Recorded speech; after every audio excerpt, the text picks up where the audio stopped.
Cannabis, or hemp, remains to be one of the most debated crops in the history of agriculture.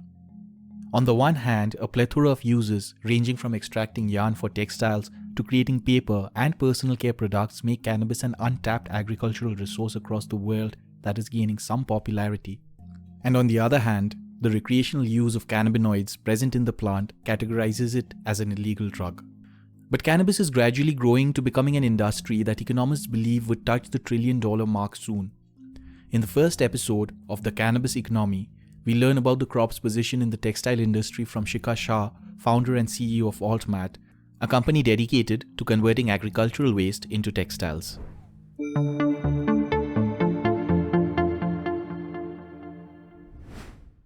There definitely are a lot of advantages as well as disadvantages, but it is highly variable. So for example, it's a very long process from seed to fiber to yarn to fabric, and thus there are a lot of permutations and combinations that are possible at every stage. As a result of which, it is kind of not fair to label the advantages as advantages that all the hemp fabrics would have, or as disadvantages that all the hemp fabrics would have. However, touching upon a couple of them, maybe we can divide it into two parts. One is the environmental benefits that comes with the hemp fabrics. So I just give you an example of what I was talking. Like the same fabric can be a very environmentally hazardous, and the same fabric can be environmentally friendly. So there are certain seeds that are GMO seeds, even in the case of hemp. And the way they are grown, the way the fiber is processed, it uses a lot of water. The way the dyeing is used or printing is used, and as a result of which, a lot of times those fabrics are far more unsustainable as compared to a nice cotton fabric or even man-made fabric.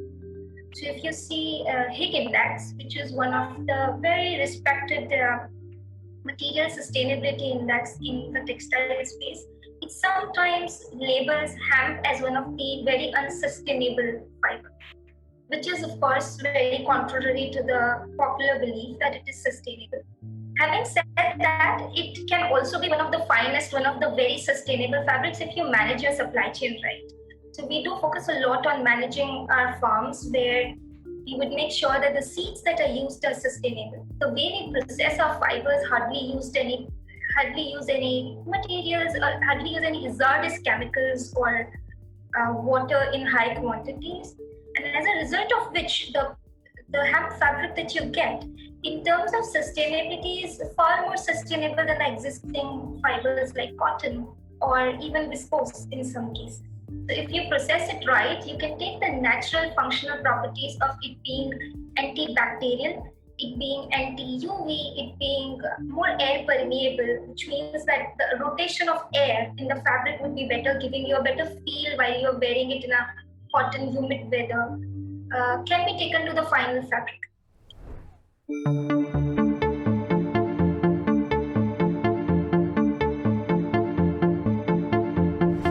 In terms of water consumption, the thing is that you're not just mapping from seed to fiber, but you're pretty much mapping from seed to textile material. So when it comes to water consumption from seed to plant, it is true that cotton consumes more water there and as compared to the hemp.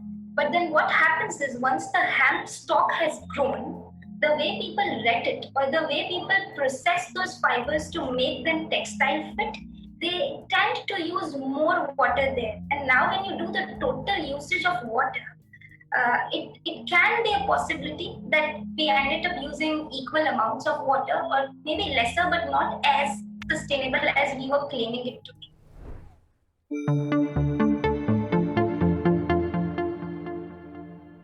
So there are basically, I would divide, if I had to simplify it, even in terms of agriculture, we can divide it into two kinds of plants from textile perspective. One that is meant for textile, where the primary purpose of growing your plant is textile, as a result of which you get a very fine, long textile fiber, as compared to the other kind, which is a plant that is not meant for textile, but for other things. It can be the flower, it can be protein, but because now fiber is your secondary output, the quality of this fiber can be bad. It can also be the case because you were using it for some other reasons. The way you processed the stock, it turns out to be a shorter fiber. So these are the two different kinds of plant, and they might need some different procedures, like some minute understanding of how scientifically do you carry out the processes. But more or less, once the stock is grown, it goes through a retting process. Post that, once the retting is done, this retting can be of different kinds. It can be water retting, dew retting. Dew retting is the most suggested one because then you use lesser water, but sometimes the environment doesn't allow for it, so it depends. Post retting, you move on to decortication of fiber or a fiber extraction process, where you are basically making the herds separate, fibers separate, and other materials separate. So it would generally be division of these materials from one stock. Once that is done, you will have to treat those fibers into a spinnable fibers depending upon the application. So let's say if your fiber usage was an insulation purpose, you might not want to treat it at all. A decorticated fiber is good to go. But if you wanted a very fine fiber for spinning something like for your shirt, you might have to make it go through an additional process. So that is up till fiber.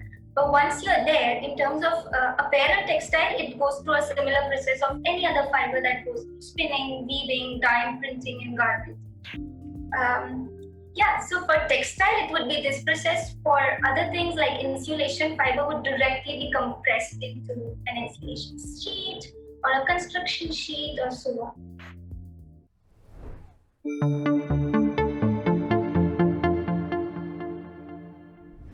So the way industry is right now, especially when it comes to hemp fiber,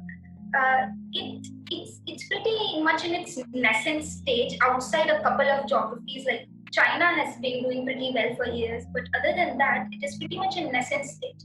I should say there's a lot of kind of disintegration in the supply chain, where those supply chains are yet not completely built. There is no consistency between what one farmer would charge versus what other farmer would charge. Hence, at every point, you have multiple price points that are available. Also, apart from that, there is a lot of scope of technology upgradation. So some farmers or some processors are able to employ far better technologies in terms of economies of scale or in terms of the sophistication, and that might give them an economic advantage. And hence, there is no really clear, known or industry standard of how much of profit margins you would have if you're dealing into hemp fibers, because it's not at all standardized. If we still have to take a number, if I have to compare it with China, China's long fibers that are meant for textile are almost 5 to 7 times the price of cotton. So they're quite expensive. But we do not know the margins because there's hardly any literature or any conversation about it in the industry. When it comes to maybe players like us, which are dealing with more agro-waste grade, we are able to bring down the prices to half as compared to China, but it is still 2 to 4 times the price of cotton.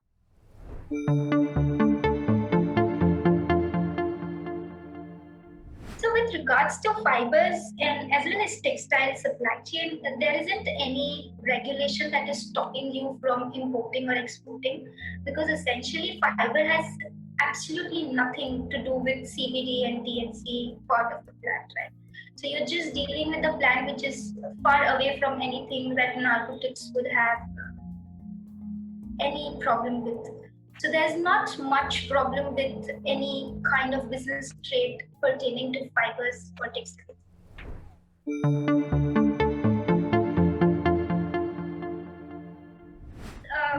All the fiber that the world is growing in terms of hemp, a very majority or very major part of that is going towards applications like insulation, whether it's in your house or in the cars, or something which needs a higher or a thicker yarn, right? So like rope or carpet or doormat, somewhere where the coarseness of fiber is not a problem.